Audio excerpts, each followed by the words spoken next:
नमस्कार दोस्तों, मैं रविंद्र कुमार और मेरे यूट्यूब चैनल पर आप सभी का हार्दिक स्वागत। दोस्तों, प्रतिदिन के हिसाब से जो मॉर्निंग सेशंस में अपन फर्स्ट पेपर जीके से संबंधित क्लास ले रहे हैं वो इंपॉर्टेंट रहेगी। और उसके अंदर यहाँ पे दोस्तों जो एग्जाम जीके के एग्जाम हुए हैं 2022 से संबंधित, उनमें जो क्वेश्चंस पूछे गए हैं वो अपन यहाँ पे देखने वाले हैं। उसी अकॉर्डिंग अपने को यहाँ पे एक क्वेश्चंस मिलेंगे। तो आज अपन ऐसा यानी सब इंस्पेक्टर 2021 के अंदर जो पेपर पूछा गया था उसके अंदर जीके से संबंधित जो क्वेश्चन अपने को आए पूछे गए तो वही अपन देखेंगे। इसके अंदर अदरवाइज मैथ से संबंधित क्वेश्चन भी है, लेकिन वो अपन नहीं देखेंगे, जीके से संबंधित क्वेश्चन देखेंगे। लेकिन सभी दोस्त एक बार क्लास को शेयर और लाइक कर दें, फिर अपन यहाँ पे क्लास को स्टार्ट करते हैं। और बहुत कम समय के लिए लेंगे, लगभग 20 मिनट या 25 मिनट की ही क्लास अपन यहाँ पे करेंगे। तो सभी दोस्त एक बार क्लास को शेयर और लाइक कर दें। और शाम को जो अपन यहाँ पे 8 बजे वाली क्लास लेते हैं सेकंड पेपर से संबंधित MCQ, तो वो भी जरूर ले। और लगभग आज या शाम तक आपको PDF जरूर मिल जाएगी दोस्तों करंट अफेयर से संबंधित। तो चलिए दोस्तों, यहाँ पे पहला क्वेश्चन देखते हैं अपन, ज़्यादा टाइम भी नहीं लेंगे। फर्स्ट क्वेश्चन देखें दोस्तों। पहला क्वेश्चन रहने वाला है, भारत सेवक समाज जिसे अपन सर्वेंट ऑफ इंडिया सोसाइटी की स्थापना है वो किसने की। दोस्तों, भारत सेवक समाज की बात कर रहे हैं अपन यहाँ पे, जिसे अपन सर्वेंट ऑफ इंडिया सोसाइटी के नाम से जानते हैं। इसकी यहाँ पे स्थापना किसने की वो बताना। प्रश्न नंबर यहाँ पे 1 के अंदर बताना है, भारत सेवक समाज की स्थापना किसने की है। प्रश्न नंबर 1 सही आंसर रहेगा दोस्तों GK गोखले, यानी गोपाल कृष्ण गोखले। ध्यान रखना, गोपाल कृष्ण गोखले के द्वारा भारत सेवक समाज की स्थापना, सर्वेंट ऑफ इंडिया की स्थापना सोसाइटी की। नेक्स्ट और आगे प्रश्न नंबर 2 देगा दोस्तों यहाँ पे। क्वेश्चन नंबर 2 रहेगा दोस्तों यहाँ पे, हैदराबाद रियासत का भारतीय संघ में माह एवं वर्ष में विलय हुआ वो कब हुआ। दोस्तों, हैदराबाद को अपन भारत के एकीकरण के अंदर जो मिलाया गया था हैदराबाद को, उसके अंदर ध्यान रखना है कौन सा ऑपरेशन चलाया गया था। तो ऑपरेशन पोलो चलाया गया था, यानी सैन्य बल के आधार पर हैदराबाद को भारत के अंदर मिलाया गया था। तो वो कब मिलाया गया था। प्रश्न नंबर 2 बताना है यहाँ पे। सही आंसर रहेगा दोस्तों पे, वो ध्यान रखना है नवंबर 1948 को है वो यहाँ पे हैदराबाद को यहाँ पे भारतीय संघ के अंदर मिलाया गया था। नेक्स्ट और आगे क्वेश्चन नंबर 3 देखें दोस्तों यहाँ पे। क्वेश्चन नंबर 3, मेरियाना खाई किस महासागर में है। कुल मिला के पूछा जाए तो मेरियाना ट्रेंच के बारे में पूछा गया दोस्तों यहाँ पे। मेरियाना ट्रेंच है वो किस महासागर है के अंदर रहेगा वो अपने यहाँ पे बताना। दोस्तों, विश्व का सबसे गहरा गर्त है वो मेरियाना ट्रेंच है। ध्यान रखना, जो 11,000 यहाँ पे 33 लगभग 11,033 मीटर के यहाँ पे गहराई से संबंधित रहेगा। प्रश्न नंबर यहाँ पे 3 और जो सही आंसर रहेगा दोस्तों यहाँ पे, मेरियाना ट्रेंच है वो प्रशांत महासागर में है, लेकिन प्रशांत महासागर के भी कौन से हिस्से में रहेगा तो वो ध्यान रखना है पश्चिमी। प्रश्न नंबर 3 का सही आंसर रहेगा पश्चिमी प्रशांत महासागर में रहेगा। दोस्तों, यहाँ पे प्रशांत महासागर पूर्वी में नहीं रहेगा, पश्चिमी प्रशांत महासागर में रहेगा मेरियाना ट्रेंच। नेक्स्ट और आगे प्रश्न नंबर 4 देगा दोस्तों। क्वेश्चन नंबर 4, जैव ऑक्सीजन मांग, यानी इसे बायोलॉजिकल ऑक्सीजन डिमांड के नाम से जानते हैं, किसके लिए मानक मापदंड है। दोस्तों, यहाँ पे जैव ऑक्सीजन मांग होती है जिसे अपन बायो ऑक्सीजन डिमांड के नाम से जानते हैं, वो यहाँ पे किसके मानक मापदंड के लिए होती है। रक्त में ऑक्सीजन स्तर मापने के लिए, वन पारिस्थितिक तंत्रों में ऑक्सीजन स्तर अभिकलन के लिए, या फिर जलीय पारिस्थितिक तंत्रों में प्रदूषण जांचने के लिए। दोस्तों, इंपॉर्टेंट है ये क्वेश्चन, ध्यान रखना है, बहुत बार एग्जाम में पूछा जाता है। 2021 में पूछा गया था ऐसा ही एग्जाम के अंदर। प्रश्न नंबर यहाँ पे 4 और जो सही आंसर रहेगा दोस्तों यहाँ पे, जो जैव बायोलॉजिकल जो ऑक्सीजन डिमांड होती है वो यहाँ पे ध्यान रखना है जलीय पारिस्थितिक तंत्रों में जो प्रदूषण होता है, प्रदूषण को जांच करने के लिए होती है। यानी जितनी पानी के अंदर प्रदूषण होगा उतनी ही ऑक्सीजन की यहाँ पे डिमांड रहेगी, ये अपने को यहाँ पे ध्यान रखना है। नेक्स्ट और आगे प्रश्न नंबर 5 देखें दोस्तों यहाँ पे। क्वेश्चन नंबर 5 देखें दोस्तों, भारत छोड़ो आंदोलन के समय किसने करो या मरो का नारा दिया था। दोस्तों, यहाँ पे भारत छोड़ो आंदोलन जो 1942 संबंधित है, उसमें करो और मरो का नारा है वो किसके द्वारा दिया गया था। प्रश्न नंबर यहाँ पे 5 इजी रहेगा। और सभी दोस्त यहाँ पे क्लास को शेयर और लाइक कर दिए। दोस्तों, यहाँ पे लगभग 20 से 25 मिनट की क्लास लेने वाले हैं और उसमें जो इंपॉर्टेंट क्वेश्चन पूछे गए हैं 2022 से संबंधित वो सब अपन यहाँ पे करने वाले हैं। प्रश्न नंबर यहाँ पे 5 और जो सही आंसर रहेगा दोस्तों यहाँ पे वो ध्यान रखना है महात्मा गांधी। करो या मरो जो नारा दिया था वो यहाँ पे महात्मा गांधी के द्वारा दिया गया था। नेक्स्ट और आगे क्वेश्चन नंबर 6 देखें दोस्तों। क्वेश्चन नंबर 6 इंपॉर्टेंट रहेगा दोस्तों, वर्ल्ड जियोग्राफी संबंधित क्वेश्चन है।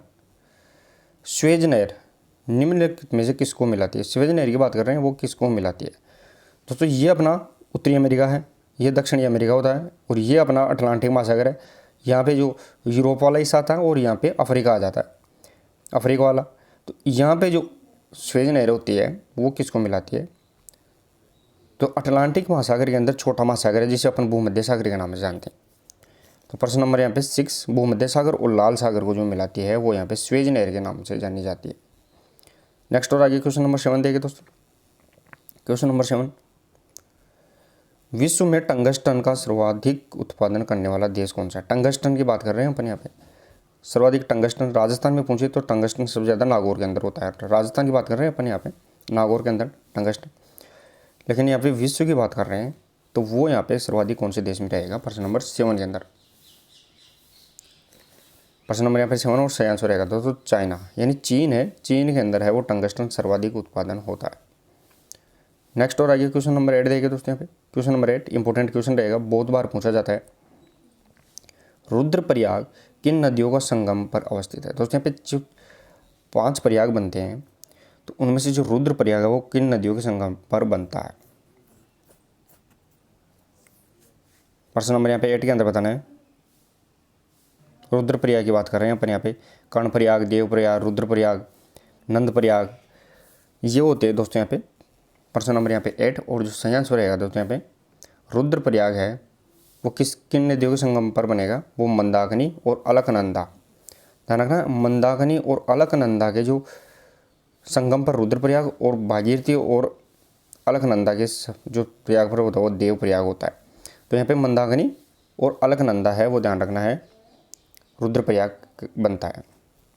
नेक्स्ट और आगे प्रश्न नंबर 9, पूसा सिंधु गंगा किस फसल की किस्म है? दोस्तों यहाँ पे किस्म पूछी गई है वो अपने यहाँ पे बताना है। पूसा सिंधु गंगा ये कौन सी फसल की यहाँ पे किस्म रहेगी वो अपने यहाँ पे बताना है। और सभी दोस्त क्लास को शेयर और लाइक कर दे। और शाम को जो 8 बजे वाली अपन सेकंड पेपर से संबंधित MCQ लेते हैं दोस्तों, यहाँ पे बचा हुआ टाइम है आपके पास लगभग 7 से 8 दिन का। उसमें आप बहुत अच्छे से रिवीजन करके आप अपनी तैयारी मजबूत बना सकते हैं। तो शाम को आप कंटिन्यू बने रहे और जो प्ले लिस्ट में जो आपको क्लासें दी गई है अगर आप बचे हुए दिनों में भी उनसे रिवीजन कर लेते हैं तो सीधा सीधा आपको बहुत क्वेश्चन मिलेंगे। आप एग्जाम देने के बाद में आप खुद उसका आकलन कर सकते हैं क्लासों का कि आपको कितने क्वेश्चन इन क्लासों से मिलेंगे। प्रश्न नंबर यहाँ पे 9 और जो सही आंसर रहेगा दोस्तों यहाँ पे ध्यान रखना है पूसा सिंधु गंगा ये किसकी रहेगी? यहाँ पे गेहूँ, वीट की यानी गेहूँ की यहाँ पे किस्म रहेगी। नेक्स्ट और आगे प्रश्न नंबर 10 देखिए दोस्तों। क्वेश्चन नंबर 10 देखिए दोस्तों, यहाँ पे थोड़ा सा इसको हम छोटा कर देता हूँ एक बार। देखिए दोस्तों, जैव विविधता निम्नलिखित में से किन माध्यमों द्वारा मानव अस्तित्व का आधार बनी हुई है? जैव विविधता की बात कर रहे हैं अपन, बायोडाइवर्सिटी की बात कर रहे हैं अपन यहाँ पे। वो मानव का अस्तित्व है वो किस प्रकार से आधार बनी हुई है मानव के अस्तित्व का, वो अपने यहाँ पे बताना है। मृदा निर्माण में, मृदा अपरदन की रोकथाम में, अपशिष्ट का पुनर्चक्रण में, फसलों का परागकण में। जैव विविधता बायोडाइवर्सिटी है वो मानव की बेस किस प्रकार बनी हुई है? प्रश्न नंबर 10 के अंदर बताना है। और सही आंसर रहेगा दोस्तों यहाँ पे ध्यान रखना है वो उपरोक्त सभी। ध्यान रखना है यहाँ पे ABCD यानी जो बायोडाइवर्सिटी है वो मानव के मृदा निर्माण में भी है, उसके रोकथाम में भी है, अपशिष्ट पुनर्चक्रण रिसाइकल के अंदर भी है, और फसलों का जो पोलिनेशन है उनके यहाँ पे उनमें भी सहयोगी रहेगी। नेक्स्ट और आगे प्रश्न नंबर 11। क्वेश्चन नंबर 11 देखिए दोस्तों यहाँ पे। क्वेश्चन नंबर 11 बहुत इंपॉर्टेंट है दोस्तों, बहुत बार एग्जाम में पूछा जाता है, आपको यहाँ पे ध्यान से इसको करना है। क्वेश्चन नंबर यहाँ पे सूची 1 और सूची 2 को मिलाना है। एक तरफ यहाँ पे एल्यूमिनियम कंपनी है और दूसरी तरफ ये कौन सी जगह स्थित है वो अपने यहाँ पे मिलाना है, फिर अपने यहाँ पे सही आंसर का चयन करना है। तो दोस्तों यहाँ पे बाल्को, हिंडाल्को, साथ ही में इंडाल्को और नाल्को, वो अपने को यहाँ पे बताना है प्रश्न नंबर 11 के अंदर। प्रश्न नंबर यहाँ पे 11 के अंदर बताना है दोस्तों यहाँ पे।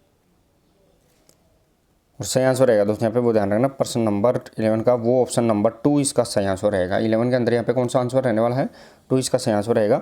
अब देखिए दोस्तों यहाँ पे जो बाल्को है वो यहाँ पे कोरबा में रहेगा, हिंडाल्को है वो यहाँ पे रेणुकूट के अंदर रहेगा, साथ ही में इंडियन एल्यूमिनियम कंपनी है वो यहाँ पे हीराकूद में रहेगी, साथ ही में नाल्को है वो किस में रहेगा दोस्तों यहाँ पे? तो वो यहाँ पे कोरापुट के अंदर रहेगा।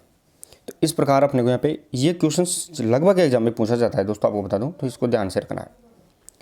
नेक्स्ट और आगे क्वेश्चन नंबर 12 देखे दोस्तों, फिर क्वेश्चन नंबर 12 ग्रीन मफलर संबंधित है। ग्रीन मफलर है वो किससे संबंधित है, वो अपने क्या पे बताना प्रश्न नंबर 12 के अंदर। ग्रीन मफलर क्या करता है, मृदा प्रदूषण से, वायु प्रदूषण से, ध्वनि प्रदूषण से, या फिर जल प्रदूषण से। ग्रीन मफलर की बात करें प्रश्न नंबर 12 के अंदर, और सही आंसर रहेगा दोस्तों जो ध्वनि प्रदूषण, जो नॉइस पॉल्यूशन होती है, नॉइस पॉल्यूशन में यहाँ पे ध्यान रखना है, ध्वनि प्रदूषण है उसमें यहाँ पे ग्रीन मफलर उसकी जांच करने में सहयोगी रहता है।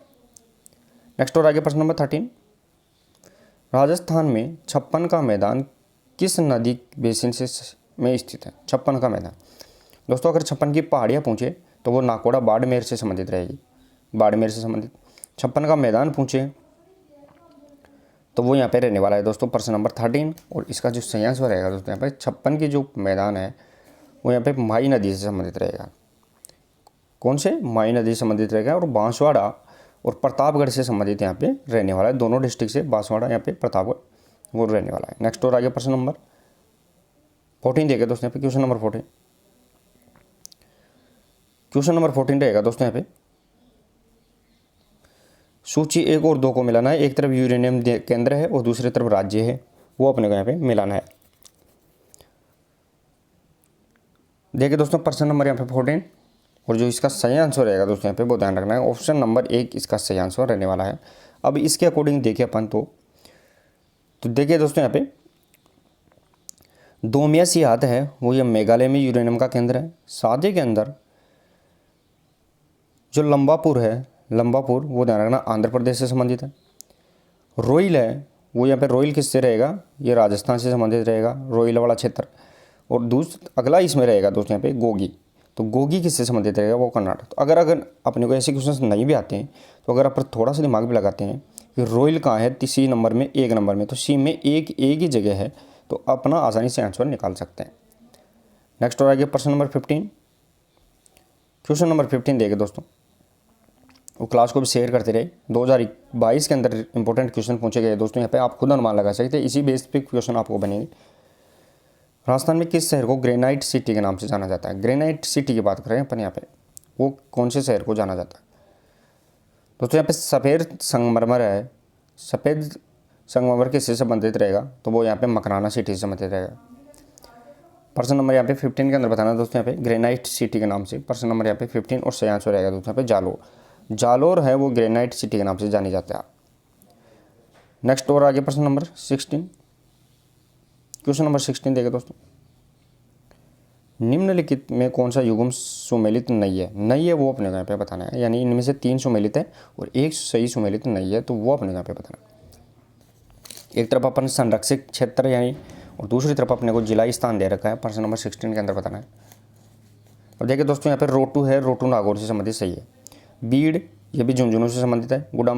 गुड्डा विष्णुनयन ये भी जोधपुर से। उमेदगंज है तो ये अजमेर से संबंधित नहीं रहेगा, ध्यान रखना, उमेदगंज है ये अजमेर से संबंधित यहाँ पे नहीं रहेगा। नेक्स्ट और आगे क्वेश्चन नंबर 17 देखें दोस्तों, यहाँ पे क्वेश्चन नंबर 17। 2001 से 2011 के दशक में राजस्थान के किस जिले की जनसंख्या वृद्धि दर न्यूनतम रही। न्यूनतम रही वो अपने यहाँ पे बताना है दोस्तों। यहाँ पे सबसे न्यूनतम किसकी रही है, अगर सबसे ज़्यादा वृद्धि दर किसकी रही है, सबसे ज़्यादा पूछे वृद्धि दर, तो वो बाड़मेर की थी, ध्यान रखना, बाड़मेर की 32.5 थी, बाड़मेर की 32.5। लेकिन सबसे कम किसकी रही है, प्रश्न नंबर यहाँ पे 17, और सही आंसर रहेगा दोस्तों यहाँ पे गंगानगर। गंगानगर की सबसे कम है, जो लगभग 10% के आसपास थी, वो अपने यहाँ पे ध्यान रखना सबसे कम रहेगी। नेक्स्ट और आगे क्वेश्चन नंबर 19। क्वेश्चन नंबर 19 देखें दोस्तों, 9 दिसंबर 1946 को पहली बैठक से भारत की संविधान सभा कितने समय तक अस्तित्व में रही। पहली बैठक से बात कर रहे हैं अपन यहाँ पे, वो कितने अस्तित्व में रही, कितने समय के लिए, वो बताना है। प्रश्न नंबर यहाँ पे 18 के अंदर बताना है।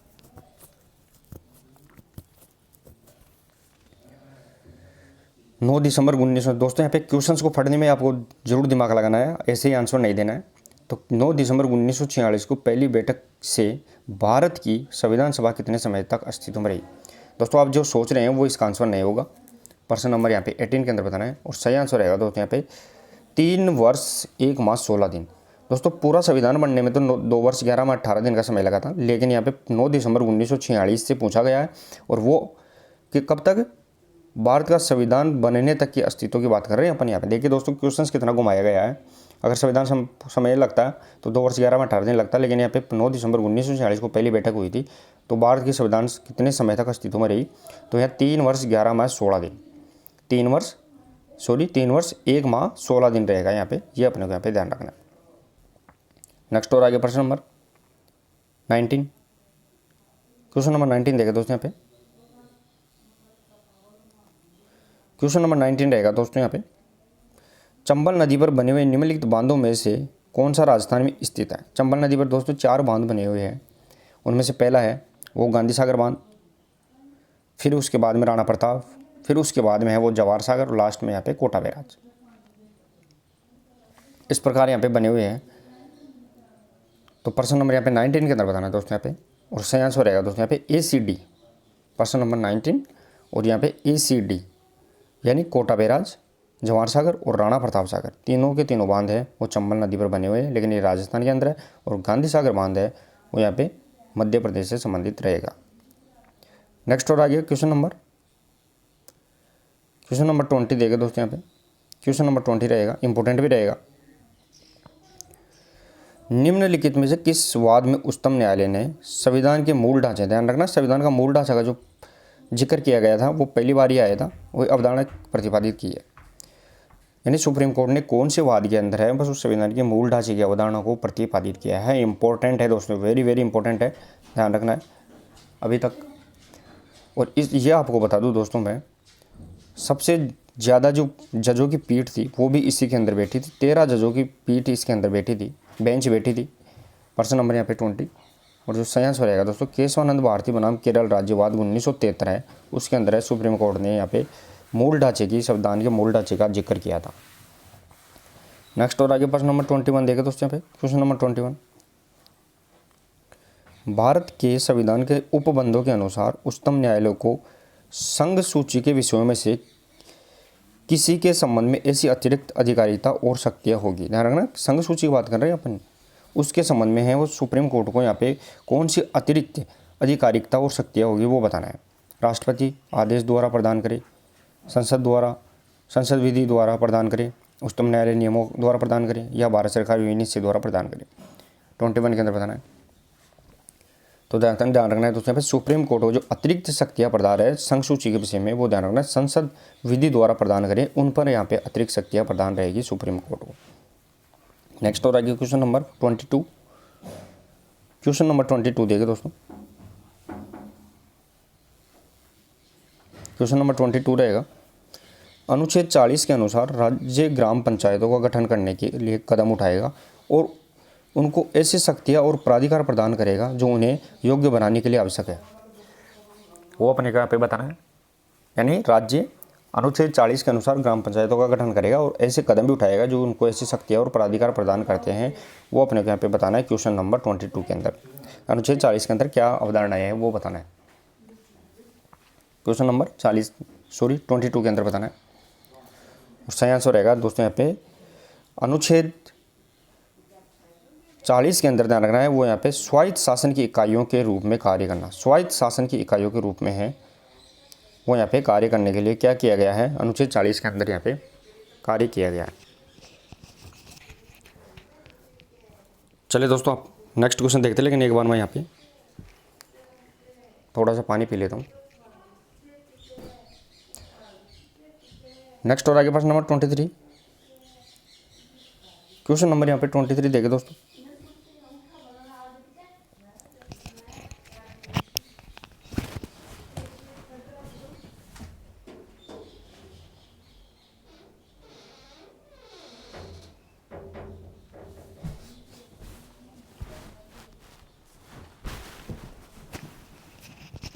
क्वेश्चन नंबर 23 देखे दोस्तों।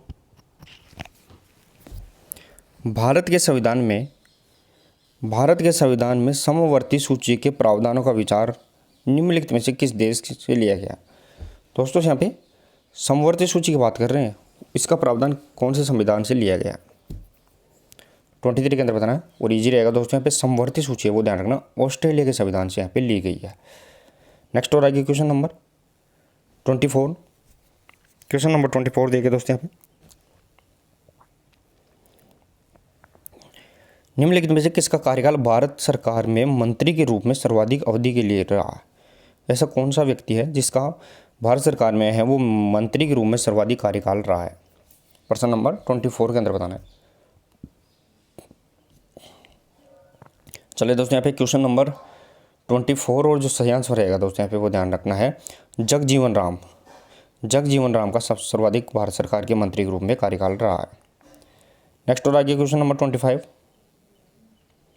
क्वेश्चन नंबर 25 देखिए दोस्तों यहाँ पे, राजस्थान पंचायती राज व्यवस्था में शासन प्रणाली की व्यवस्था क्या है?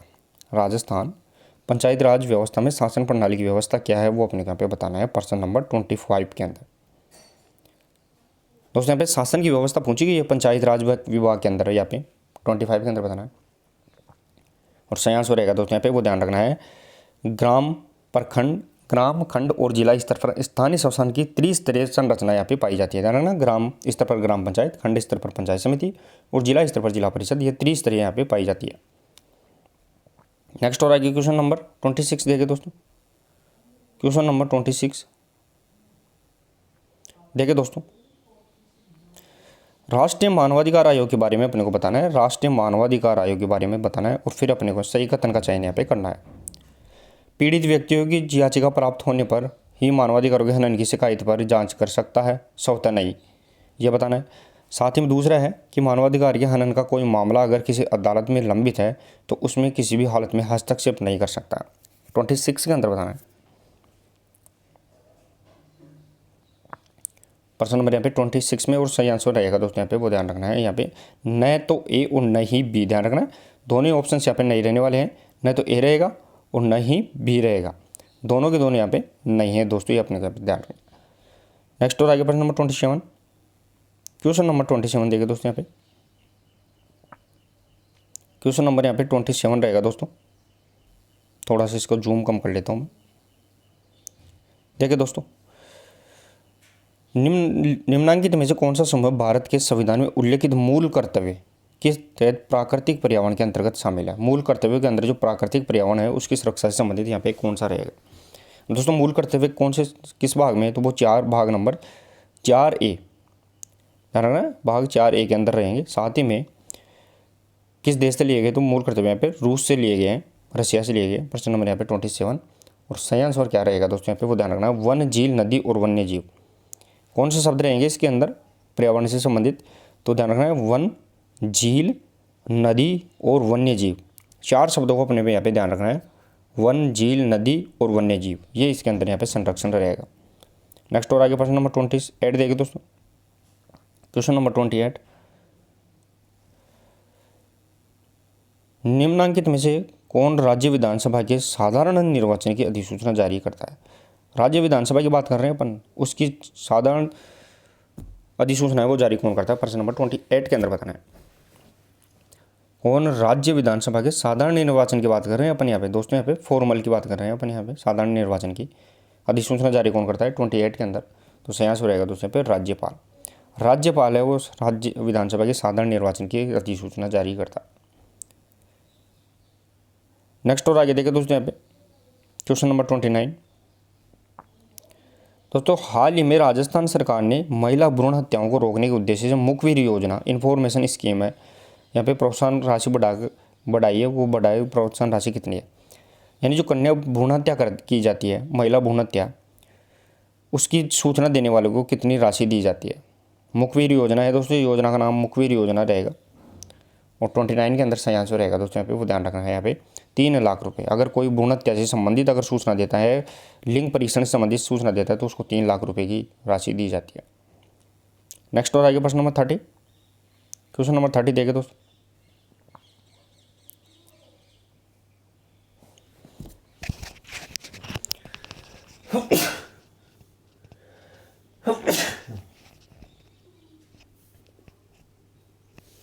सॉरी दोस्तों,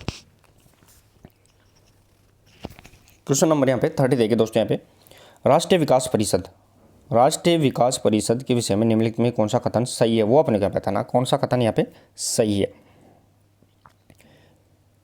इसकी अध्यक्षता है दोस्तों, राष्ट्रीय विकास परिषद की बात कर रहे हैं अपन यहाँ पे, कूट अपने को यहाँ पे बताना है, कूट के बारे से, कूट के आधार पर ही अपने को बताना है। मैं थोड़ा सा इसको छोटा कर देता हूँ, थोड़ा सा एडजस्ट कर लेना, एक बार दिखाई देने में जरूर दिक्कत आती है दोस्तों, कल भी मैंने देखा था। देखिए दोस्तों, यहाँ पे राष्ट्रीय विकास परिषद के निम्नलिखित में कौन सा कथन यहाँ पे सही है वो बताना है। इसकी अध्यक्षता प्रधानमंत्री द्वारा की जाती है। इसमें संघीय मंत्रिमंडल के सदस्य सभी राज्यों के मुख्यमंत्री और केंद्र शासित प्रदेशों के प्रशासक शामिल होते हैं। इसमें नीति आयोग के सदस्य शामिल होते हैं। स्वतंत्र प्रभार वाली राज्य मंत्री परिषद विचार विमर्श कार्यवाही के आमंत्रित किए जाते हैं। प्रश्न नंबर 30 कितना बताना है। प्रश्न नंबर यहाँ पे 30 और जो सयांश रहेगा दोस्तों यहाँ पे वो ध्यान रखना है। राष्ट्रीय विकास परिषद है, उसके अंदर यहाँ पे ABCD ध्यान रखना, चारों ऑप्शन यहाँ पे सही रहेंगे, ये अपने को यहाँ पे ध्यान रखना है। नेक्स्ट और आगे क्वेश्चन नंबर 31 देखिए दोस्तों। क्वेश्चन नंबर 31 इंपॉर्टेंट रहेगा दोस्तों। निम्नलिखित में से किन जिलों में पुलिस कमिश्नरेट व्यवस्था विद्यमान है। दोस्तों यहाँ पे पुलिस कमिश्नरेट व्यवस्था है वो कौन से में यहाँ पे विद्यमान है वो अपना को बताना। प्रश्न नंबर 31। अब देखिए दोस्तों, ये प्रश्न 2022 में पूछ सकते हैं, कितना पुराना क्वेश्चन है, लेकिन फिर भी इसको रिपीट करते पूछते हैं, तो ऐसे पूछ सकते हैं। प्रश्न नंबर 31 और सही आंसर रहेगा दोस्तों यहाँ पे जयपुर और जोधपुर में यहाँ पे विद्यमान है, ध्यान रखना। और साथ ही में मैं आपको बताऊँ तीसरी जिला है वो कोटा है, जिसके अंदर प्रस्तावित है, यानी लागू करना प्रस्तावित है, उसके अंदर भी लागू की जाएगी। तो कमिश्नरेट अगर विद्यमान पूछा जाए तो जयपुर और जोधपुर, और तीसरा प्रस्तावित है वो कोटा जिला यहाँ पे रहेगा। नेक्स्ट और आगे क्वेश्चन नंबर 32। क्वेश्चन नंबर 32 देखिए दोस्तों। राज्य मानवाधिकार आयोग का अध्यक्ष किसे नियुक्त किया जा सकता है। दोस्तों राज्य मानवाधिकार आयोग की बात कर रहे हैं, उसका अध्यक्ष किसे नियुक्त किया जा सकता है। जो 18 जनवरी 1999 ध्यान रखना, 18 जनवरी 1999 को अधिसूचना जारी की गई थी और मार्च 2000 से लगातार कार्य कर रहा है राज्य मानवाधिकार आयोग। प्रश्न नंबर यहाँ पे 32 और सही आंसर रहेगा दोस्तों यहाँ पे वो ध्यान रखना है, किसी उच्च न्यायालय का सेवानिवृत्त न्यायाधीश, यानी जो हाई कोर्ट होता है, हाई कोर्ट का यहाँ पे रिटायर्ड जो जज होता है वो यहाँ पे क्या होता है, राज्य मानवाधिकार आयोग का अध्यक्ष होता है। नेक्स्ट और आगे क्वेश्चन नंबर 33। क्वेश्चन नंबर 33 देखे दोस्तों, थोड़ा सा इसको एडजस्ट करना है। यहाँ पे ऑप्शंस कूट के आधार पर जो क्वेश्चन होता है दोस्तों, उस थोड़ा सा दिखने में दिक्कत आती है। राजस्थान लोकायुक्त के संबंध में कौन सा कथन सही है। लोकायुक्त की बात कर रहे हैं अपन यहाँ पे, वो बताना है। राजस्थान के मुख्यमंत्री लोकायुक्त के क्षेत्राधिकार से बाहर होते हैं। मालिकाकार राजस्थान लोकायुक्त के क्षेत्राधिकार से बाहर होते हैं। राजस्थान राज्य विधानसभा तथा सचिवालय के अधिकारी और कर्मचारी लोकायुक्त क्षेत्र से बाहर होते हैं। और यहाँ पे अपने को ऑप्शन सही आंसर यहाँ पे बताना है, 33 के अंदर बताना है। और सही आंसर रहेगा दोस्तों यहाँ पे वो ध्यान रखना है, A, B और C तीनों के तीनों यहाँ पे रहने वाले हैं। यानी राजस्थान का मुख्यमंत्री लोकायुक्त के क्षेत्र से बाहर होता है, महालेखाकार होता है वो भी बाहर होता है, और साथ ही में जो राजस्थान विधानसभा के जो सचिवालय के अधिकारी होते हैं, कर्मचारी होते हैं, वो भी क्षेत्र से बाहर होते हैं। नेक्स्ट और आगे क्वेश्चन नंबर यहाँ पे 34 देखे दोस्तों। अब ये क्वेश्चन दोस्तों आपको 2019 का है, इसलिए आप नहीं पहुँचना है, करंट अफेयर से संबंधित है, तो ये अपने को यहाँ पे ध्यान नहीं रखना है। 2035 वाला क्वेश्चन है, ये भी नहीं ध्यान रखना है। Transport parent taxation honouring the honest का प्लेटफॉर्म को शुरू किया है, ये भी अपने को यहाँ पे नहीं ध्यान रखना। अब जो क्वेश्चन नंबर 37 रहेगा वो इंपॉर्टेंट रहेगा अपने लिए फिर से। मुख्यमंत्री राजश्री योजना आरंभ की गई थी। जो मुख्यमंत्री राजश्री योजना है वो कब आरंभ की थी, किस उद्देश्य से की गई थी, वो बताना है। प्रश्न नंबर यहाँ 37 के अंदर बताना है। 37 मुख्यमंत्री राजश्री योजना वो किस उद्देश्य से जारी की गई थी, तो महिला सशक्तिकरण और लैंगिक समानता, ध्यान रखना, महिला सशक्तिकरण और जो लैंगिक समानता उसको बढ़ावा देने के लिए मुख्यमंत्री राजश्री योजना यहाँ पे शुरू की गई थी। नेक्स्ट और आगे प्रश्न नंबर 38 देगा दोस्तों। प्रश्न नंबर 38 दीनदयाल अंत्योदय योजना है, दीनदयाल उपाध्याय जो अंत्योदय योजना है, राष्ट्रीय ग्रामीण आजीविका मिशन का उद्देश्य क्या है। दीनदयाल उपाध्याय योजना और राष्ट्रीय ग्रामीण आजीविका मिशन दोनों का उद्देश्य क्या है वो बताना। प्रश्न नंबर 38 के अंदर और सही आंसर रहेगा दोस्तों यहाँ पे वो ध्यान रखना है। यहाँ पे गरीबों के सतत सामुदायिक संस्थानों के विकास के माध्यम से ग्रामीण गरीबी का उन्मूलन करना, दोनों का उद्देश्य क्या है, ग्रामीण जो गरीबी है उसका यहाँ पे उन्मूलन करना, कम करना उसका लक्ष्य होता है। नेक्स्ट और आगे प्रश्न नंबर 39 प्रश्न नंबर 39 देगा दोस्तों यहाँ पे इकोनॉमिक्स से संबंधित क्वेश्चन रहेगा। व्यक्तिगत आय की गणना करने में राष्ट्रीय आय में निम्न में से क्या जोड़ा जाता है। दोस्तों यहाँ पे नेशनल इनकम में क्या जोड़ा जाता है। व्यक्तिगत आय यानी इंडिविजुअल आय बात कर रहे हैं अपन यहाँ पे, उसमें राष्ट्रीय आय में क्या जोड़ा जाता है। प्रश्न नंबर यहाँ पे 39 के अंदर बताना है और सही आंसर रहेगा दोस्तों यहाँ पे वो ध्यान रखना, हस्तांतरण भुगतान यानी ट्रांसफर पेमेंट होता है वो यहाँ पे जोड़ा जाता है। इकोनॉमिक्स से संबंधित क्वेश्चन है, इंपॉर्टेंट रहेगा दोस्तों यहाँ पे। नेक्स्ट और आगे क्वेश्चन नंबर 40। क्वेश्चन नंबर 40 देखें दोस्तों, आयुष्मान भारत महात्मा गांधी राजस्थान स्वास्थ्य बीमा योजना के तहत एक MOU किसके मध्य यहाँ पे निष्पादित हुआ। दोस्तों यहाँ पे सेंटर की स्कीम थी महात्मा गांधी आयुष्मान भारत योजना, उसी के आधार पर आयुष्मान भारत महात्मा गांधी राजस्थान योजना फिर अपन ने राजस्थान बना ली थी। इसमें किसके साथ MOU हुआ है वो बताना अपने। वर्तमान में तो चिरंजीवी सबसे बड़ी योजना है दोस्तों, आपको बता दूं 25 लाख रुपए वाली। प्रश्न नंबर यहाँ पे 40 और जो सही आंसर रहेगा दोस्तों यहाँ पे ये राजस्थान स्टेट हेल्थ इंश्योरेंस तथा न्यू इंडिया इंश्योरेंस कंपनी दोनों के साथ में है वो यहाँ पे MOU हुआ, ध्यान रखना है। राजस्थान स्टेट हेल्थ इंश्योरेंस और न्यू इंडिया इंश्योरेंस कंपनी के साथ MOU हुआ। नेक्स्ट और आगे प्रश्न नंबर 41 देखें दोस्तों यहाँ पे। क्वेश्चन नंबर 41, मुद्रास्फीति और बेरोजगारी का सह अस्तित्व कहलाता है। दोस्तों यहाँ पे मुद्रास्फीति एक होता है मुद्रा संकोचन और दूसरा मुद्रास्फीति, और बेरोजगारी का सह अस्तित्व क्या कहलाता है 41 के अंदर बताना है। ये भी इकोनॉमिक्स से संबंधित क्वेश्चन रहेगा और सही आंसर रहेगा दोस्तों यहाँ पे वो ध्यान रखना 41 के अंदर। इसे अपन निस्पंदी स्फीति यानी स्टैगफ्लेशन के नाम से जानते हैं, स्टैगफ्लेशन के नाम से जानते हैं, फ्लेक्शन नाम से इसे जाना जाता है। नेक्स्ट और आगे क्वेश्चन नंबर देखिए दोस्तों 42 यहाँ पे करंट अफेयर से संबंधित रहेगा, ये नहीं पूछना अपने को। क्वेश्चन नंबर 43 देखिए दोस्तों यहाँ पे इंपॉर्टेंट रहेगा। क्वेश्चन नंबर 43, केंद्रीय बैंक मंदी या अपस्फीति के अंतराल को दूर करने के लिए इस्तेमाल की जाने वाली विस्तारवादी मौद्रिक नीति का निर्धारण को प्रयोग करता है। दोस्तों यहाँ पे दोबारा से देखिए इंपॉर्टेंट रहेगा। जो केंद्रीय बैंक है, जो RBI होता है केंद्रीय बैंक, वो मंदी और अपस्फीति होती है, इसके अंतराल को दूर करने के लिए इस्तेमाल की जाने वाली विस्तारवादी मौद्रिक नीति है, तो कौन सी यहाँ पे प्रयोग करता है 43 के अंदर बताना। प्रश्न नंबर यहाँ पे 43 और सही आंसर रहेगा दोस्तों खुले बाजार में है वो यहाँ पे सरकारी प्रतिभूतियाँ होती है, उसको यहाँ पे क्या करता है खरीद करता है, जिससे पैसा है वो बाजार में ज़्यादा जाता है और लोगों के पास जो अपस्फीति मंदी का मतलब यहाँ पे बाजार में पैसे की कमी है उसकी पूर्ति हो जाती है। नेक्स्ट और आगे क्वेश्चन नंबर 44। क्वेश्चन नंबर 44 देखे दोस्तों यहाँ पे, ये भी करंट अफेयर से संबंधित क्वेश्चन है। 45 भी अपने को यहाँ पे नहीं ध्यान रखना है दोस्तों यहाँ पे। क्वेश्चन नंबर 46 देखे दोस्तों। क्वेश्चन नंबर 46, निम्नलिखित में से कौन से जिले पेट्रोलियम उत्पादन करने वाले बीकानेर नागौर बेसिन में शामिल है। दोस्तों यहाँ पे पेट्रोलियम की जो बीकानेर नागौर बेसिन है, एक रहेगा जैसलमेर बेसिन, इस प्रकार बाड़मेर सांचौर बेसिन, ये बेसिन आते हैं दोस्तों यहाँ पे। उसमें जो बीकानेर नागौर बेसिन है उसमें कौन सा रहेगा। प्रश्न नंबर यहाँ पे 46 के अंदर बताना है। प्रश्न नंबर यहाँ पे 46 और जो सही आंसर रहेगा दोस्तों यहाँ पे बीकानेर जो नागौर बेसिन है उसके अंदर यहाँ पे कितने जिले आते हैं, 5 जिले आते हैं। बीकानेर, नागौर, हनुमानगढ़, गंगानगर और चूरू।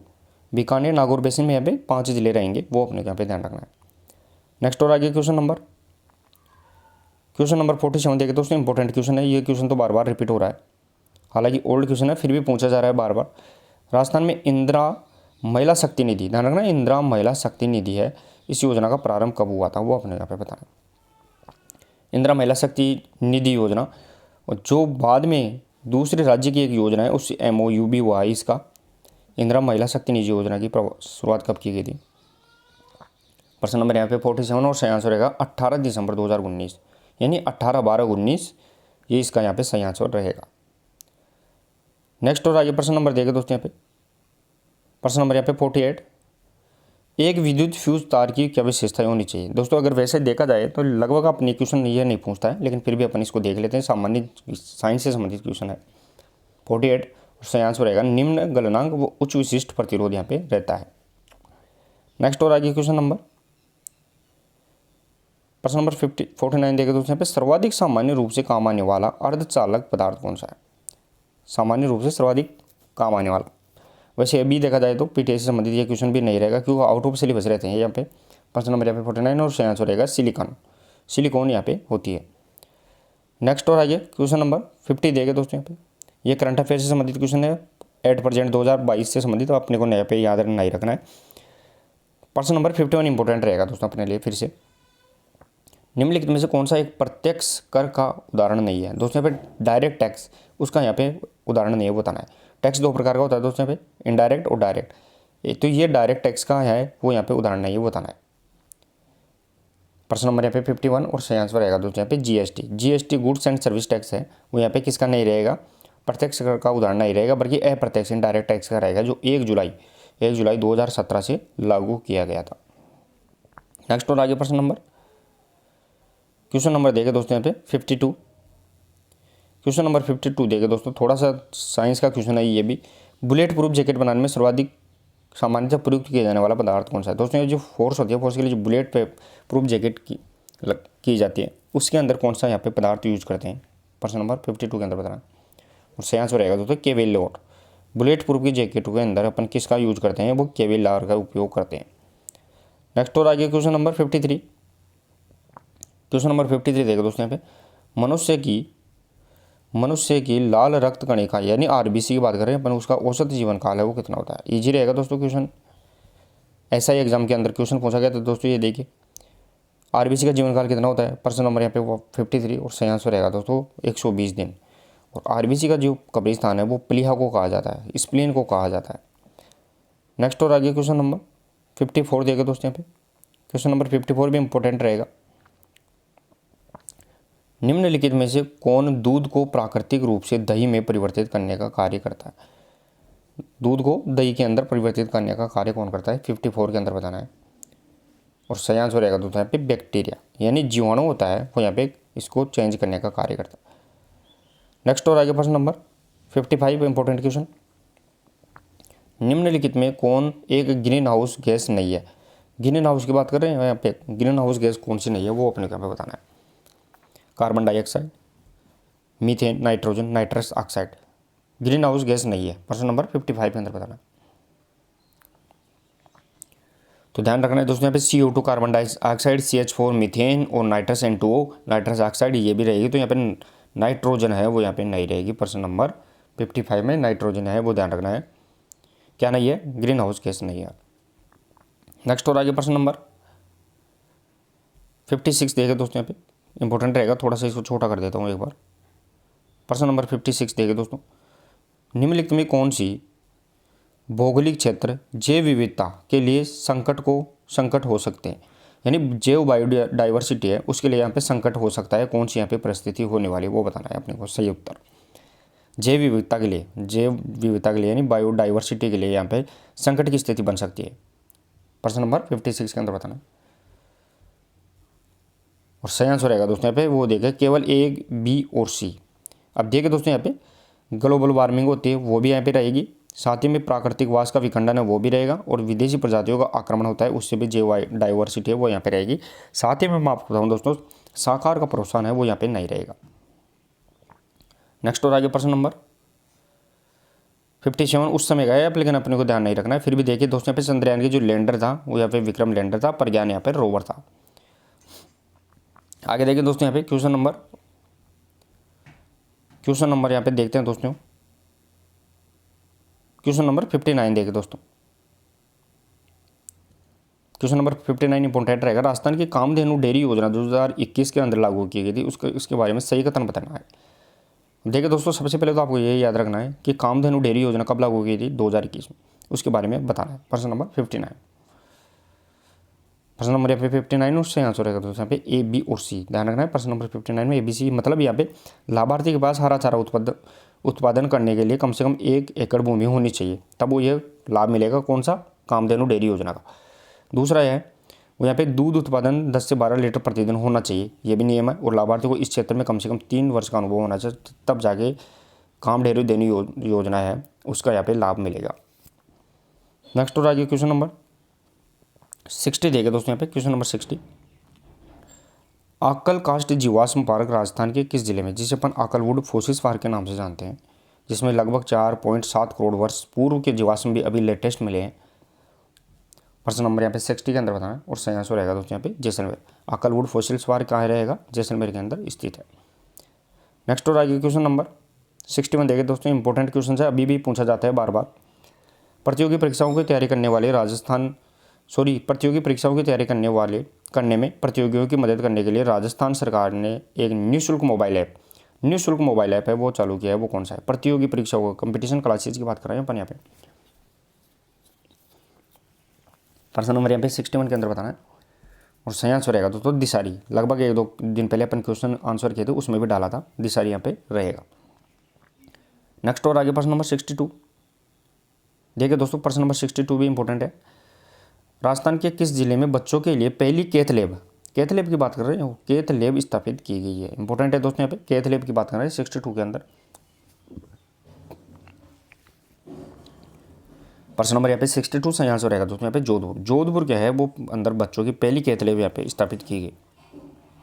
नेक्स्ट और आगे प्रश्न नंबर 63 देखे दोस्तों, संतरों के उत्पादन के कारण किस जिले को राजस्थान का छोटा नागपुर कहा जाता है? दोस्तों ये क्वेश्चन कल भी अपन ने देखा था, वो सेकंड ग्रेड के अंदर देखा था। अब ये क्वेश्चन SI एग्जाम 2021 में पूछा गया, मतलब एक नॉर्मल सा क्वेश्चन है और बार बार रिपीट होता है। प्रश्न नंबर यहाँ पे 63 और जो सही आंसर रहेगा दोस्तों यहाँ पे झालावाड़ को राजस्थान का छोटा नागपुर के नाम से जाना जाता है। नेक्स्ट और आगे प्रश्न नंबर 64 देगा दोस्तों यहाँ पे, क्वेश्चन नंबर 64 रहेगा। क्वेश्चन नंबर 64 दोस्तों अपने को यहाँ पे नहीं करना है, 65, 66 और 67 में ये SI से संबंधित दोस्तों यहाँ पे मैथ से संबंधित क्वेश्चन है। 68, 9 अपने को राजस्थान से संबंधित जो GK के पूछे गए हैं वो क्वेश्चन ही अपने को यहाँ पे करने हैं। देखिए दोस्तों यहाँ पे क्वेश्चन नंबर 73 अपने को करना है। 73 देखिए दोस्तों, इंपॉर्टेंट क्वेश्चन रहेगा। टोक्यो ओलंपिक 2020 में कांस्य पदक के लिए भारतीय पुरुष हॉकी टीम निम्नलिखित में किस टीम को रहा है? इंपॉर्टेंट है दोस्तों, आपको बता दूं मैं, लगभग 41 साल बाद की बात कर रहे हैं अपन यहाँ पे। 41 साल बाद भारत ने हॉकी के अंदर कोई भी मेडल जीता है। 1980 का जो मास्को ओलंपिक था उसमें लास्ट बार भारतीय हॉकी टीम ने गोल्ड मेडल जीता था। उसके बाद 41 साल बाद 2021 में टोक्यो ओलंपिक के अंदर यहाँ पे कांस्य पदक जीता गया है, और वो भी किसको हराकर? 73 के अंदर बताना है और सही आंसर रहेगा दोस्तों यहाँ पे प्रश्न नंबर 73 के अंदर बताना है दोस्तों यहाँ पे। तो जर्मनी को हराकर, ध्यान रखना, जर्मनी को हराकर यहाँ पे जीता गया है। चलिए दोस्तों नेक्स्ट और आगे क्वेश्चन नंबर 74 देखे दोस्तों यहाँ पे।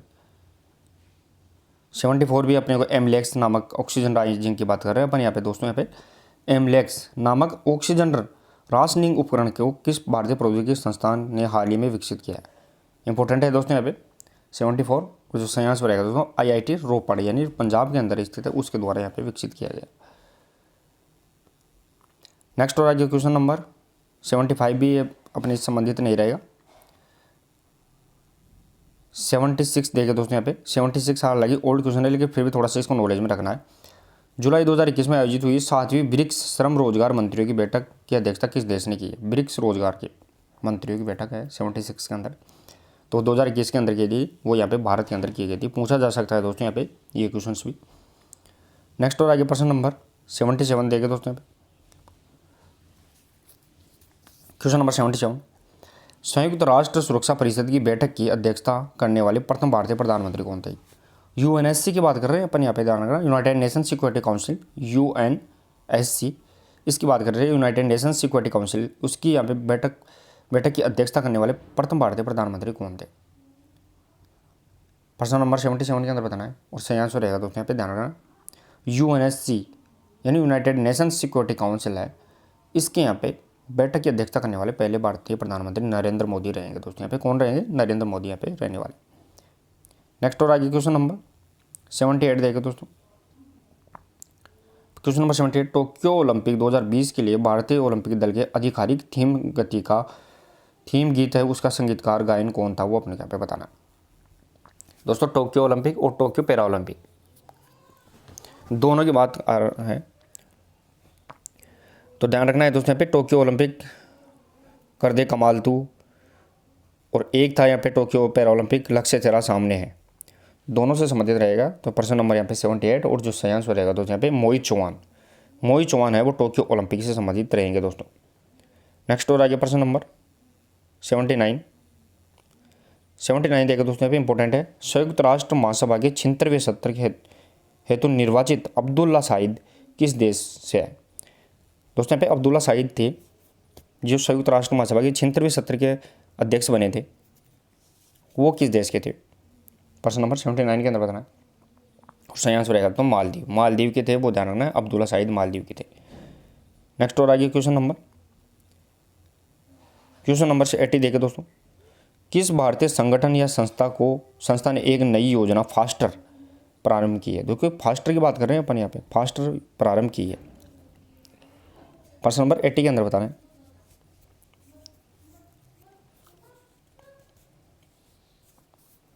चलिए दोस्तों यहाँ पे प्रश्न नंबर 80 और जो सही आंसर रहेगा दोस्तों यहाँ पे सर्वोच्च न्यायालय सुप्रीम कोर्ट के द्वारा फास्टर योजना शुरू की गई है। और ये क्या है दोस्तों, यानी जो त्वरित जो निर्णय होते हैं उनको त्वरित यहाँ पे देने के लिए ये योजना शुरू की गई है। नेक्स्ट और आगे प्रश्न नंबर 81। क्वेश्चन नंबर 81 देखिए दोस्तों, ये क्वेश्चन अपने को हालांकि ध्यान रखना है, इंपॉर्टेंट भी है, लेकिन लेटेस्ट भी याद रखना है इसके अकॉर्डिंग। लेकिन निम्नलिखित में से किसी वर्ष 2020 के ऑक्सफोर्ड शब्द के लिए यहाँ पे चुना गया है। अब अपने को यहाँ पे ऐसे क्वेश्चन 2022 और 2023 वाला तभी नहीं किया गया, लेकिन 2022 वाला अपने को यहाँ पे याद रखना है। प्रश्न नंबर यहाँ पे 81 और जो सही आंसर रहेगा दोस्तों यहाँ पे आत्मनिर्भरता है वो ऑक्सफोर्ड 2020 का यहाँ पे डिक्शनरी के लिए वर्ड रहेगा। नेक्स्ट और आगे प्रश्न नंबर 82 देगा दोस्तों, इंपॉर्टेंट क्वेश्चन है, राजस्थान से रिलेटेड भी रहेगा। भावना जाट राजस्थान के खिलाड़ियों में से एक जिसने टोक्यो ओलंपिक 2020 में भाग लिया, राजस्थान के किस जिले से संबंधित पूछी जाती है दोस्तों यहाँ पे। भावना जाट राजस्थान के कौन से जिले से संबंधित है जो टोक्यो ओलंपिक 2020 में भाग ली थी, और ये किसकी खिलाड़ी है? तो ध्यान रखना ये पैदल चाल जो 20 किलोमीटर है उससे संबंधित रहेगी, और राजस्थान के कौन से जिले से संबंधित रहेगी? प्रश्न नंबर 82 सही आंसर रहेगा दोस्तों यहाँ पे राजसमंद से संबंधित रहेगी। नेक्स्ट और आगे क्वेश्चन नंबर 83 देखे दोस्तों यहाँ पे। क्वेश्चन नंबर 83 भी अपने को यहाँ पे ध्यान नहीं रखना है। 84 देखे दोस्तों यहाँ पे, ये भी अपने को यहाँ पे ध्यान नहीं रखना है। क्वेश्चन नंबर यहाँ पे इंपॉर्टेंट रहेगा दोस्तों, 84 तो इंपॉर्टेंट रहेगा, पूछा जाता है। देखिए दोस्तों, राजस्थान मुख्यमंत्री कोरोना बाल कल्याण योजना जो 2021 से इंपॉर्टेंट है, ध्यान रखना है, कोरोना से संबंधित है। राजस्थान मुख्यमंत्री कोरोना बाल कल्याण योजना 2021 के संबंध में निम्नलिखित में कौन सा कथन सही है, वो अपने यहाँ पे बताना सही है, वो बताना है दोस्तों यहाँ पे। मतलब जिन बच्चों के माता पिता की कोरोना में बीमारी से मृत्यु हो गई है उन्हें तत्काल सहायता कितनी प्रदान की जाएगी? कौन सी योजना में? मुख्यमंत्री कोरोना बाल कल्याण योजना की बात कर रहे हैं। तत्काल सहायता कितनी दी जाएगी? फिर उसको छात्रवृत्ति दी जाती है, और लास्ट में यहाँ पे 18 वर्ष की आयु होने पर फिर उसको दी जाती है। तो प्रश्न नंबर यहाँ पे 84 और जो सही आंसर रहेगा दोस्तों यहाँ पे वो ध्यान रखना है, 1 लाख रुपए की सहायता तत्काल उसे प्रदान की जाती है। नेक्स्ट और आगे क्वेश्चन नंबर 85 देखे दोस्तों यहाँ पे। राजस्थान के 13वें लोकायुक्त कौन है? राजस्थान के 13वें लोकायुक्त कौन है वो अपने यहाँ पे बताना है। 85 के अंदर बताना है 13वें लोकायुक्त कौन है जो वर्तमान में लोकायुक्त है, और सही आंसर रहेगा दोस्तों यहाँ पे GK लोरा, यानी प्रताप कृष्ण लोरा है, वो यहाँ पे क्या रहेगा दोस्तों, यहाँ पे राजस्थान के 13वें लोकायुक्त रहेंगे प्रताप कृष्ण लोरा। नेक्स्ट और आगे क्वेश्चन नंबर 86 देखे दोस्तों यहाँ पे, ये अपने को यहाँ पे ध्यान नहीं रखना। उसी क्वेश्चन नंबर 87 ये इंपॉर्टेंट है दोस्तों यहाँ पे, थोड़ा सा इसको भी ध्यान रख लेना है, फोरेंसिक लैब के बारे में। राष्ट्रीय विधि विज्ञान फोरेंसिक साइंस विश्वविद्यालय की किस राज्य में हुई है? राष्ट्रीय विधि विज्ञान फोरेंसिक साइंस यूनिवर्सिटी की है वो स्थापना कौन से राज्य में हुई है? 87 के अंदर बताना है, और सही आंसर रहेगा दोस्तों गुजरात के अंदर यहाँ पे स्थापना हुई है। नेक्स्ट और आगे क्वेश्चन नंबर 88 देगा दोस्तों, इंपॉर्टेंट रहेगा, योजना से संबंधित है 88 भी। थोड़ा सा ज़्यादा छोटा करना पड़ेगा दोस्तों, ये आपको शायद दिखाई भी नहीं देगा मेरे अकॉर्डिंग। देखिए दोस्तों यहाँ पे थोड़ा सा अगर दिखाई दे रहा है तो देख लेना इसको एडजस्ट करके। राजस्थान मुख्यमंत्री किसान मित्र ऊर्जा योजना 2021 के संबंध में कौन सा कथन सही है? ऊर्जा योजना के बारे में बताना है, कौन सा कथन सही है, इंपॉर्टेंट रहेगा दोस्तों। योजना सही इंपॉर्टेंट रहेगी है सबसे पहले तो ये किसान मित्र ऊर्जा योजना, जो किसानों को बिजली पर रियायती दर दी जाती है। प्रश्न नंबर 88 के अंदर बताना है, और सही आंसर रहेगा दोस्तों यहाँ पे A, C और D। अब देखिए दोस्तों यहाँ पे ए में अंदर मीटर्ड उपभोक्ता को राज्य सरकार द्वारा बिल के पर अधिकतम 12,000 रुपये सालाना उसमें छूट दी जाती है। फिर दी जाती है इस लाभ के 1 मई 2021 से लागू किया गया। और लास्ट में ये केंद्र और राज्य सरकार के कर्मचारियों आयकर देने वाले इस योजना के तहत कृषि उपभोक्ता अनुदान के लिए पात्र नहीं होंगे। तो यहाँ पे 3 इसके यहाँ पे रहेंगे, ये इसका यहाँ पे नहीं रहेगा। नेक्स्ट और आगे क्वेश्चन नंबर 89 देखिए दोस्तों, यहाँ पे इंपॉर्टेंट रहेगा। राजस्थान में 1857 की क्रांति किस स्थान से प्रारंभ हुई? 1857 की क्रांति राजस्थान में किस स्थान से प्राप्त हुई? भारत में देखिए तो वो मेरठ उत्तर प्रदेश से हुई थी, मेरठ यूपी से 10 मई 1857 से। और यहाँ पे प्रश्न नंबर 89, और राजस्थान के अंदर कब हुई थी? तो अपने को यहाँ पे ध्यान रखना है दोस्तों, यहाँ पे नसीराबाद अजमेर से, जो 28 मई 1857 से संबंधित रहेगी। नेक्स्ट और आगे प्रश्न नंबर 90 देगा दोस्तों, क्वेश्चन नंबर 90 इंपॉर्टेंट रहेगा। उस महाराणा का क्या नाम था जो केसरी सिंह बारठ को चेतावनी चुंगटिया से इस कदर प्रभावित हो गए थे कि उन्हें दिल्ली दरबार के लिए यात्रा रद्द कर दी थी? यानी जो दिल्ली दरबार था लॉर्ड कर्जन का, जो 1903 से संबंधित था, उसमें जाने से उसको रोका था, जिसमें 13 सोरठे थे। ध्यान रखना, इसमें 13 सोरठे भी थे। प्रश्न नंबर यहाँ पे 90, और जो सयांश रहेगा प्रश्न नंबर 90 के अंदर ध्यान रखना है दोस्तों, यहाँ पे महाराणा फतेह सिंह के द्वारा, महाराणा फतेह सिंह को यहाँ पे रोका गया था। किसके द्वारा? केसरी सिंह बारठ के द्वारा। 13 सोरठे जो चेतावनी चुंगटिया के द्वारा। नेक्स्ट और आगे प्रश्न नंबर 91, क्वेश्चन नंबर 91 देखा दोस्तों, यहाँ पे अक्टूबर 1857 में विद्रोह के समय कोटा के अंग्रेज पॉलिटिकल एजेंट कौन थे? दोस्तों यहाँ पे क्वेश्चन पूछा गया था कि कोटा के अंदर विद्रोह कब हुआ था, तो वो 15 अक्टूबर का ध्यान रखना है। ये क्वेश्चन डेट का पूछा गया था, 15 अक्टूबर 1857 रहेगा। उस समय कोटा के पॉलिटिकल एजेंट कौन थे? प्रश्न नंबर 91।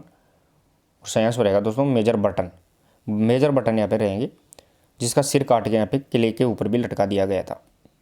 नेक्स्ट हो जाएगा प्रश्न नंबर 92, क्वेश्चन नंबर 92 देखिए दोस्तों, जयपुर स्थित हवा महल का निर्माण किसने करवाया? जयपुर स्थित हवा महल का निर्माण किसने कराया है? हवा महल दोस्तों जो कितना मंजिला है, तो हवा महल का ध्यान रखना है, वो कितना मंजिला रहेगा?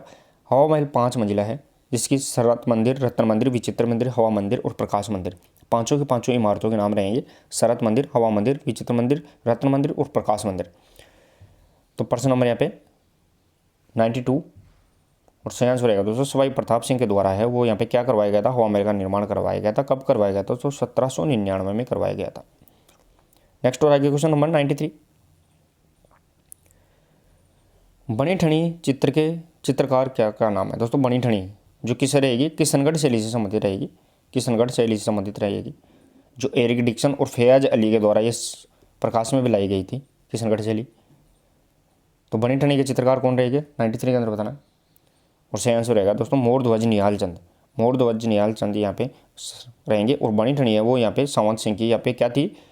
प्रिय दर्शनी थी यहाँ पे, ये भी याद रखना है। नेक्स्ट और आगे देखिए दोस्तों यहाँ पे क्वेश्चन नंबर 94 देखे दोस्तों यहाँ पे, राव जोधा ने किस वर्ष में जोधपुर नगर की स्थापना की है? जोधपुर की नगर की पूछ रहे हैं अपन यहाँ पे दोस्तों। एक है उदयपुर की स्थापना उदय सिंह ने की थी। वो कब की थी? तो वो 1559 के अंदर। उससे 100 साल पहले है, वो ध्यान रखना है, जोधपुर की स्थापना की गई थी। प्रश्न नंबर 94 सही आंसर रहेगा 1459, 1559 और 1459, 100 साल का अंतर रहेगा किसके अंदर? जोधपुर और उदयपुर शहर के बीच में। नेक्स्ट और आगे प्रश्न नंबर देखे दोस्तों यहाँ पे क्वेश्चन नंबर 95 देखे दोस्तों, लोक देवता गोगा जी की जन्मस्थली कहाँ स्थित है? गोगा जी की बात कर रहे हैं, जिसकी गोगा जी का मेला कब बढ़ता है? भाद्रपद कृष्ण नवमी को, ध्यान रखना, भाद्रपद कृष्ण नवमी को बढ़ता है। और इसकी जो जन्मस्थली है वो कहाँ स्थित है? प्रश्न नंबर यहाँ पे 95। और जो सही आंसर रहेगा दोस्तों यहाँ पे ददेरवा चूरू, गोगा जी की जन्मस्थली ददेरवा चूरू के अंदर यहाँ पे रहेगी। और इसका मेला गोगामड़ी, नोवर हनुमानगढ़ और ददेरवा चूरू के अंदर बढ़ता है। नेक्स्ट और आगे प्रश्न नंबर 96, क्वेश्चन नंबर 96 देखिए दोस्तों, आबानेरी स्थित हर्षद माता का मंदिर मूल रूप से किसको समर्पित है?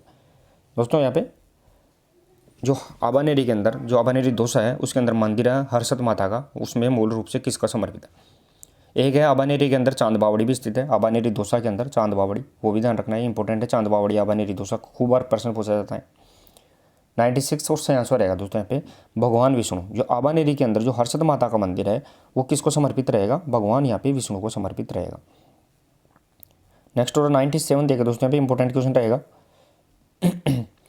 संत मीराबाई का जन्म कुड़की वर्तमान में राजस्थान के किस जिले में स्थित है? जो कुड़की है वो वर्तमान के राजस्थान के किस जिले में स्थित है वो बताना है।